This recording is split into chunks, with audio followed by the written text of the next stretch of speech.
அன்புள்ளம் கொண்ட எல்லா தமிழ் மக்களுக்கும் வணக்கம். இன்று நாட்டில் நடந்த முக்கிய நிகழ்வுகள் என்னவென்று ஒவ்வொன்றாக பார்ப்போம் வாருங்கள்.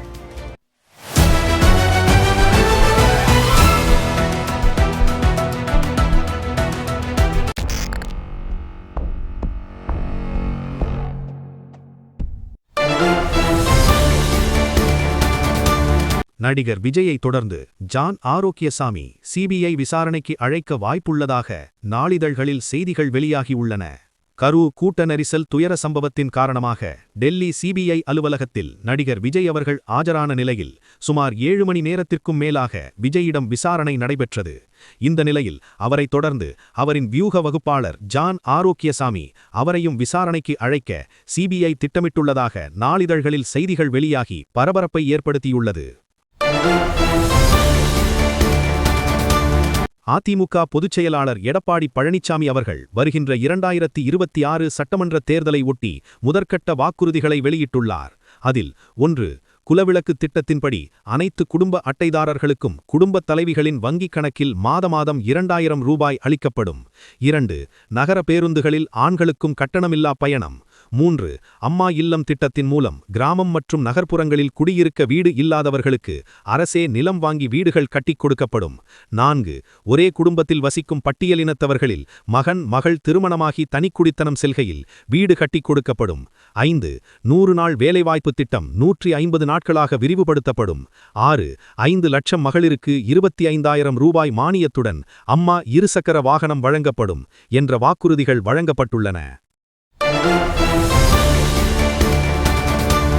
அதிமுகவின் முதல்கட்ட தேர்தல் வாக்குறுதிகளை விமர்சித்த அமைச்சர் சேகர்பாபு. அதிமுக வெளியிட்ட பல் வாக்குறுதிகளை குறித்து அமைச்சர் சேகர்பாபுவிடம் நிருபர்கள் கேள்வி கேட்ட நிலையில் அதற்கு அவர், அதிமுகவிற்கு சுயமாக யோசிக்கும் திறன் இல்லை, திமுகவின் திட்டங்களையே செயல்படுத்திக் கொண்டிருக்கின்றது. சிந்தையில் ஏதாவது இருந்தால்தானே புதிய திட்டங்கள் சிந்தனைக்கு வெளியே வரும். சிந்தையில் அவர்களுக்கு ஒன்றுமே இல்லை. திராவிட முன்னேற்றக் கழகம் எந்த திட்டங்களையெல்லாம் முன்னெடுக்கின்றதோ அதை பின்தொடர்ந்து வந்து அதில் ஒரு 10% கூடுதலாக்குவதுதான் அவருடைய பணியாக இருக்கின்றது. ஆகவே மாண்புமிகு தமிழக முதல்வர் அவருடைய வழிகாட்டுதலில்தான் அதிமுகவும் பயணிக்கிறது என்பதை இதிலிருந்து எடுத்துக்கொள்ளலாம் என அமைச்சர் சேகர்பாபு அவர்கள் தெரிவித்துள்ளார். அதிமுகவின் முதல்கட்ட தேர்தல் வாக்குறுதிகள் குறித்து விமர்சனங்கள் எழுந்த நிலையில் அதற்கு எடப்பாடி பழனிசாமி அவர்கள் பதில் கூறியுள்ளார்.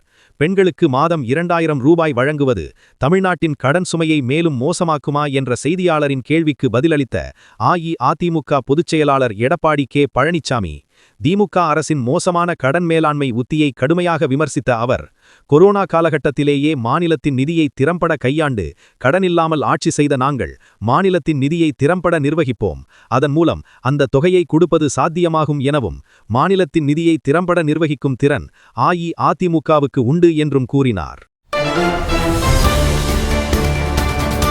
திருப்பதி லட்டு கலப்பட நெய் விவகாரம், லஞ்சம் வாங்கிய அதிகாரியின் ஜாமீன் மனு நிராகரிப்பு.